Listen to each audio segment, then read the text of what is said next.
Hello everyone, last class में हमने seeds में डिस्पर्जल,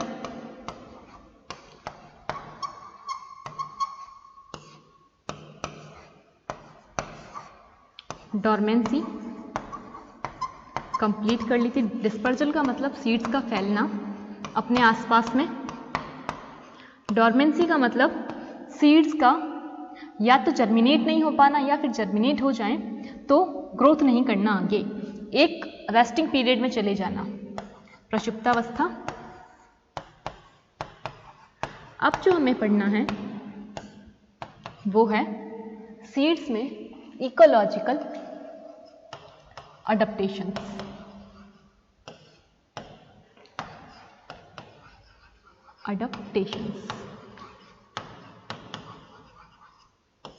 क्वेश्चन इज दैट कि अडप्टेशन क्या है। आपके माइंड में हर बार आप यूज करते हैं अडप्टेशंस, लेकिन अडप्टेशंस को क्या कह सकते हैं इन इजी वर्ड्स। तो अडप्टेशंस को अगर हम कहें तो अडप्टेशंस ऐसे चेंज हो सकते हैं या ऐसे चेंजेस होते हैं जो कि सीड को उसके हैबिटाट में सरवाइव करने में मदद करते हैं। सरवाइव का मतलब उनका रिप्रोडक्शन, उनकी हेल्थ को बढ़ाते हैं, सरवाइव को एनहेंस करते हैं, बढ़ाते हैं। ये जो चेंजेस हैं, ये चेंज या तो प्लांट गेन करता है यानी कि प्राप्त करेगा, या तो अपने अंदर डेवलप करेगा, डेवलप भी कह सकते हो इसे, या फिर प्लांट लॉस्ट करेगा, रिमूव कर देगा उनको। गेन उनका करेगा जो उसके लिए बेनिफिशियल हो, जो उसके सर्वाइवल रेट को इंक्रीज करते हैं। लॉस्ट उनको करेगा जो उसके लिए हार्मफुल हो, जो उसकी सर्वाइवल रेट को डिक्रीज करते हैं।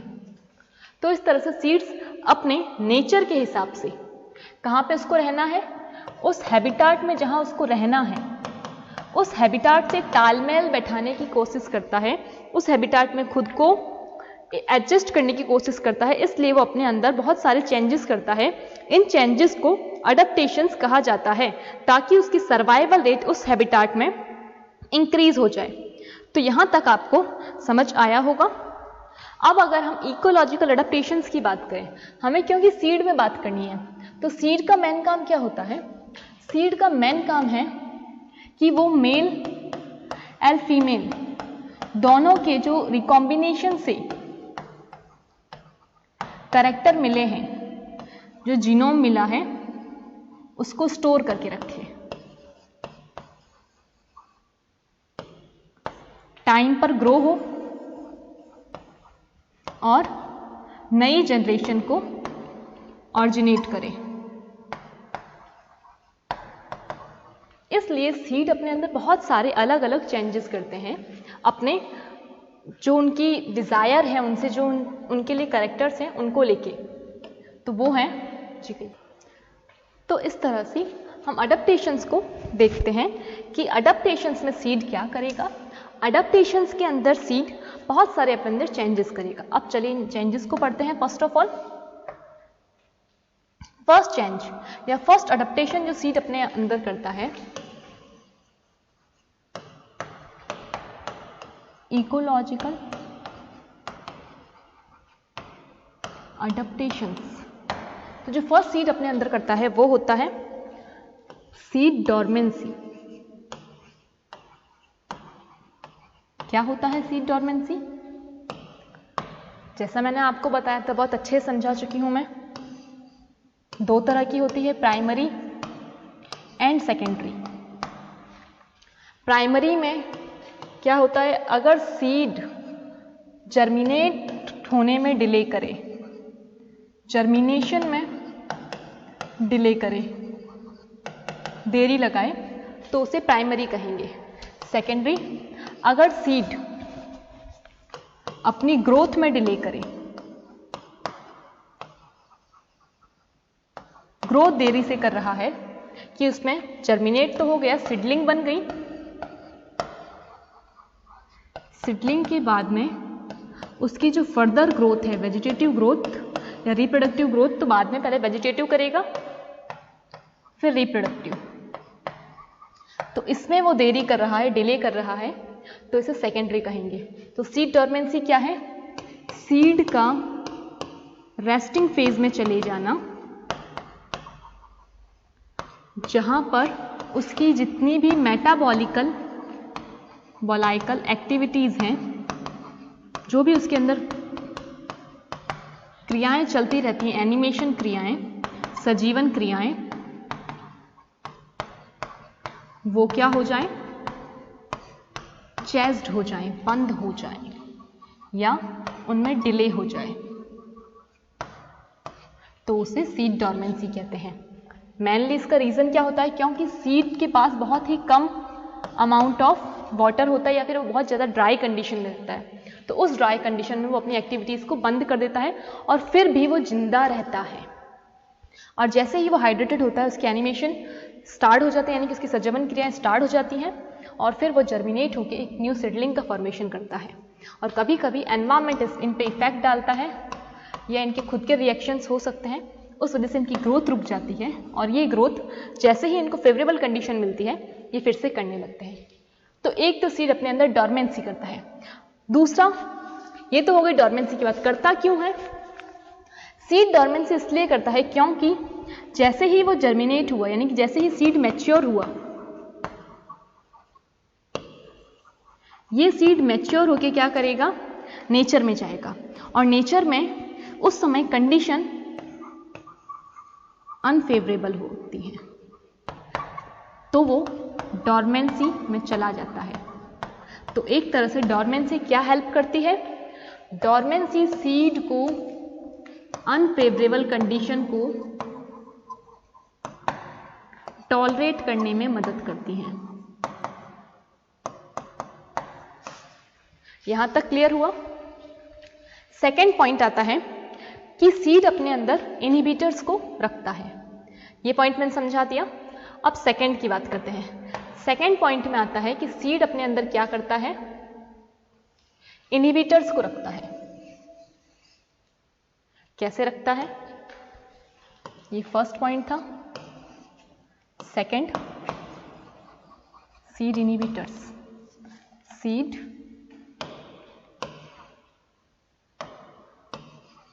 Germination inhibitors. ये भी मैं आपको बता चुकी हूं कि सीड के पास में हार्मोन्स होते हैं। मेनली ये होता है abscisic acid, ABA, abscisic acid, जिसे स्ट्रेस हार्मोन भी कहते हैं। एब्सिसिक एसिड ये क्या करता है? ये सीड को उसकी डोर्मेंट कंडीशन में बनाए रखता है, या फिर प्रतिकूल परिस्थितियों को, एक तरह से एडवर्स जो कंडीशन होती हैं, एडवर्स एनवायरमेंट को ये टॉलरेट करवाता है। ये तो सभी सीड के अंदर आपको मिलेगा एब्सिसिक एसिड। इसके अलावा टमाटर के अंदर आपको फेरुलिक एसिड मिलता था, जो यहां पे एक सीड इनहिबिटर की तरह काम करता है। उसके साथ साथ आपको जेंथियम में भी सीड इनहिबिटर्स मिलते हैं।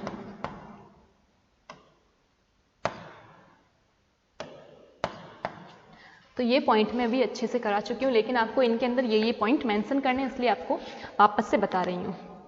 इसके अलावा सीड्स के अंदर उनके नेचर के अकॉर्डिंग, कि मतलब वो किस हैबिटेट में ग्रो हो रहे हैं, उनके अकॉर्डिंग भी बहुत सारे तरह के डिफरेंट मैकेनिज्म पाए जाते हैं।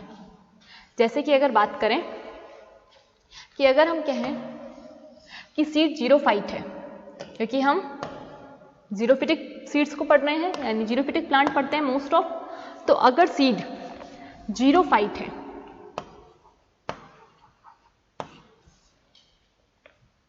सीड ग्रो इन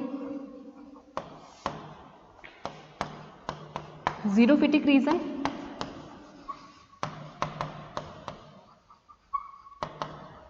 तब सीड मेनली अगर वो एफिमेरल टाइप की मिलेंगे आपको, यहां पर एफिमेरल मिलते हैं मोस्टली, जैसे कि जो सैंड ड्यून्स वगैरह पे मिलते हैं, जो रेत के टीले होते हैं, वहां पर आपको एफिमेरल्स मिलते हैं। जैसलमेर साइड जाइए, एफिमेरल्स क्या होते हैं, इनका जो लाइफ साइकिल होता है, लाइफ स्पैन होता है, ये 1 से लेके 7 डेज तक का होता है। इसमें ये अपनी vegetative as well as reproductive दोनों स्टेजेस को कंप्लीट करते हैं।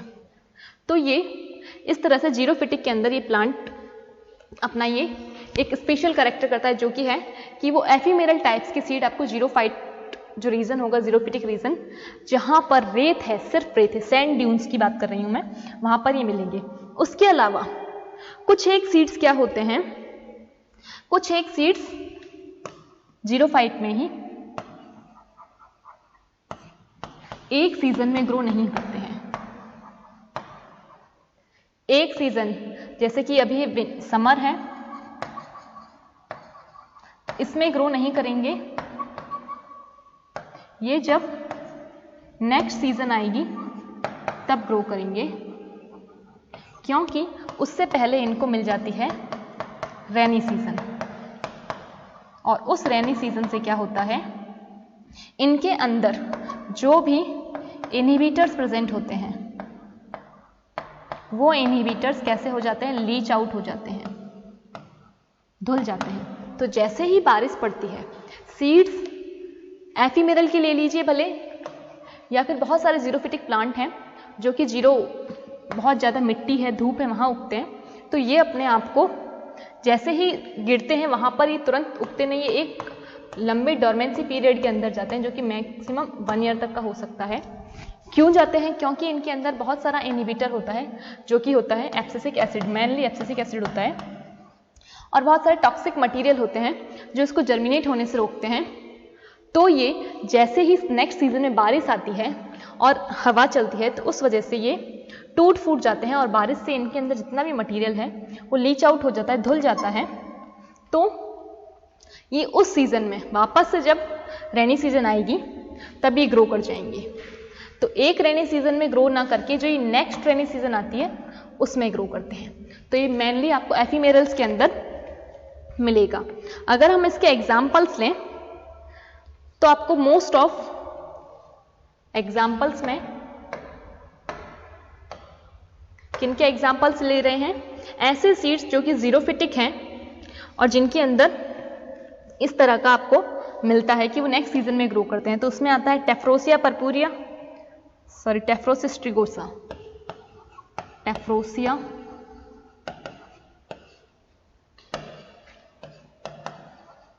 स्ट्रिगोसा, मोल्युगो सर्वियाना, मोल्युगो, ये स्मॉल है, ये भी स्मॉल है, सर्वियाना।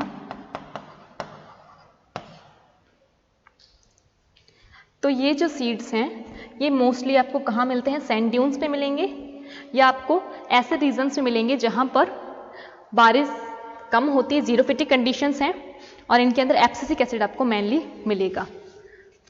इसके अलावा तो याद रखिएगा, इनके अलावा बहुत सारे सीड्स में ग्रासेस एंड वीड्स आते हैं।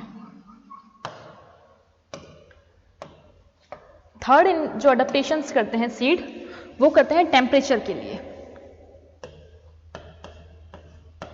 अडेप्टेशंस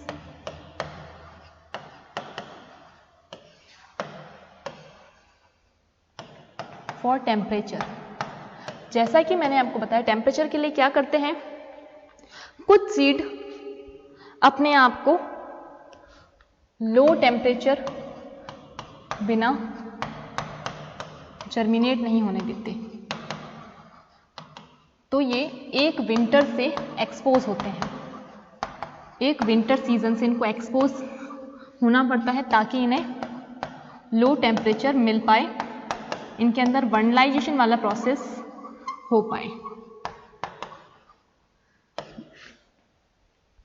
इसके अलावा कुछ सीड्स हाई टेम्परेचर के लिए भी अडेप्टेड होते हैं। उसमें हम एग्जाम्पल्स लेते हैं सीडम।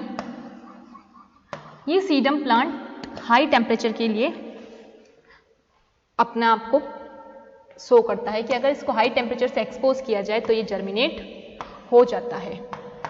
तो टेम्परेचर के बेसिस पे भी सीड्स अपने अंदर इस तरह से अडेप्टेशंस करते हैं कि उनको जब तक उनका सूटेबल टेम्परेचर नहीं मिलता, सूटेबल टेम्परेचर और सूटेबल ड्यूरेशन के लिए,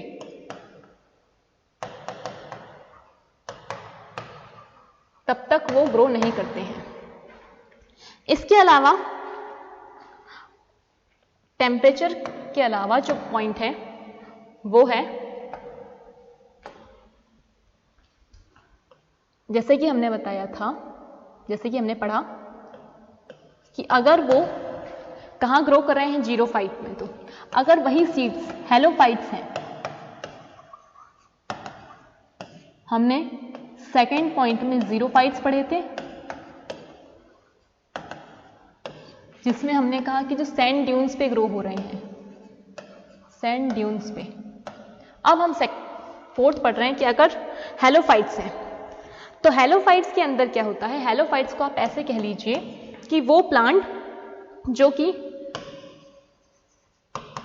सलाइन एरिया में उगते हैं, खारी जगह पर,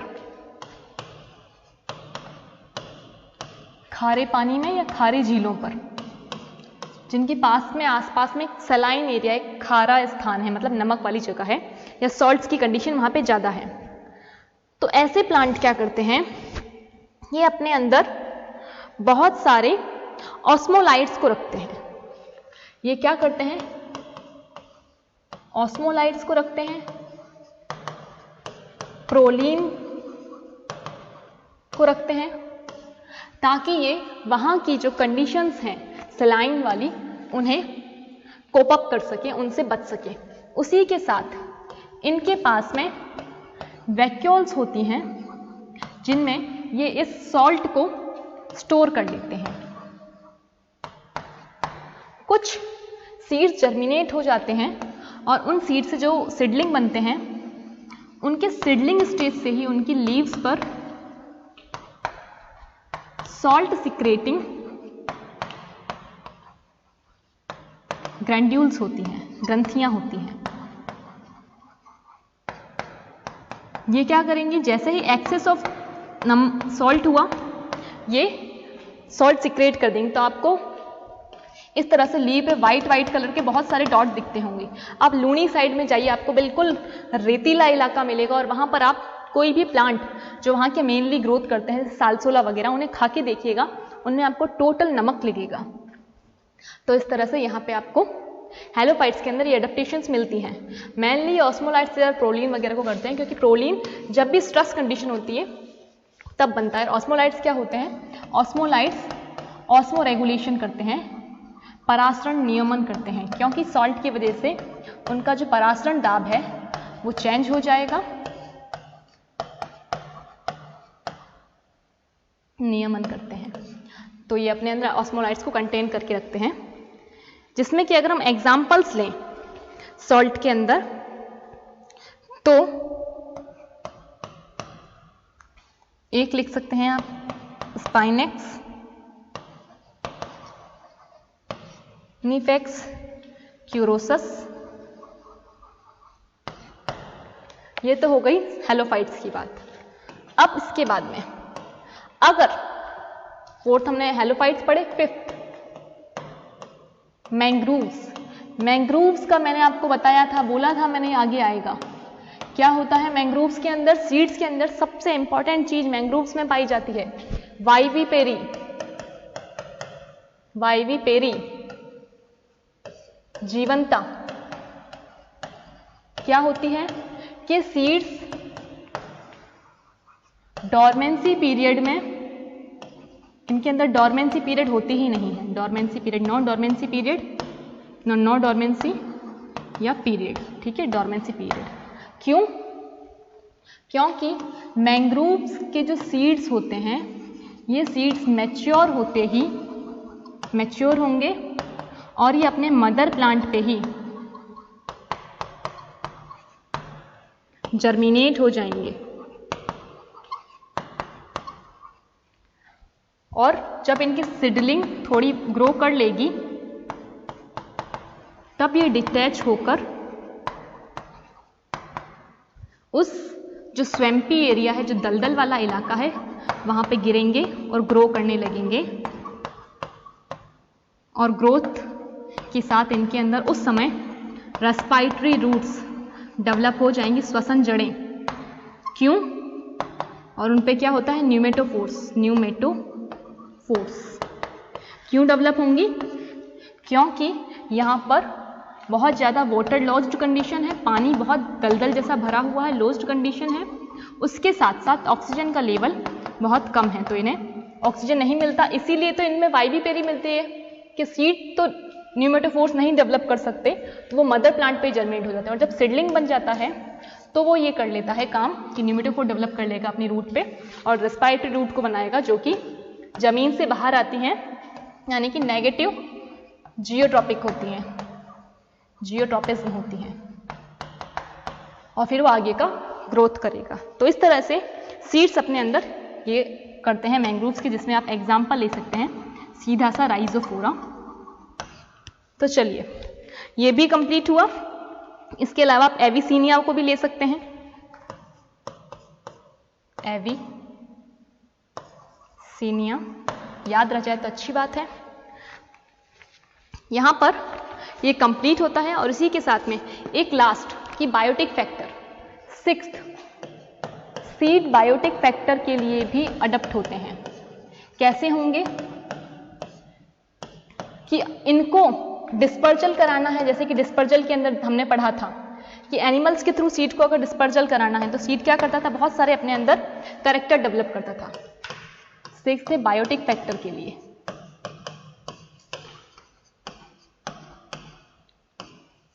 फॉर बायोटिक फैक्टर अडेप्टेशंस, तो जैसे कि डिस्पर्जल के कराना है, इनको प्रकीर्णन कराना है, दूर दूर फैलना है, तो ये अपने अंदर बहुत सारे तरह के कैरेक्टर डेवलप करते हैं। ये हम डिस्पर्जल में पढ़ चुके हैं, जिसमें एनिमल्स के थ्रू, एनिमल्स या ह्यूमन बीइंग। उसके अलावा कुछ इनके लिए जो हार्मफुल हैं, एनिमल्स या पैथोजेंस, तो वहां पर ये टॉक्सिक सिक्रेट करेंगे। और अगर इनके लिए बेनिफिशियल हैं तो वहां पर ये उनको अट्रैक्ट करेंगे बहुत सारे तरीकों से, नेक्टर से, या इनके पास nectar in the sense food source से मेनली। तो ये सब हमने अडेप्टेशंस में पढ़ लिया। अब हमारा ये टॉपिक भी कंप्लीट होता है, यानी कि आपका सीड वाला टॉपिक कंप्लीट हो गया। अब हम नेक्स्ट क्लास के अंदर नए टॉपिक के साथ मिलेंगे। चलिए, अगर कोई डाउट हो तो पूछ लीजिएगा। टिल देन लर्न करते रहिए।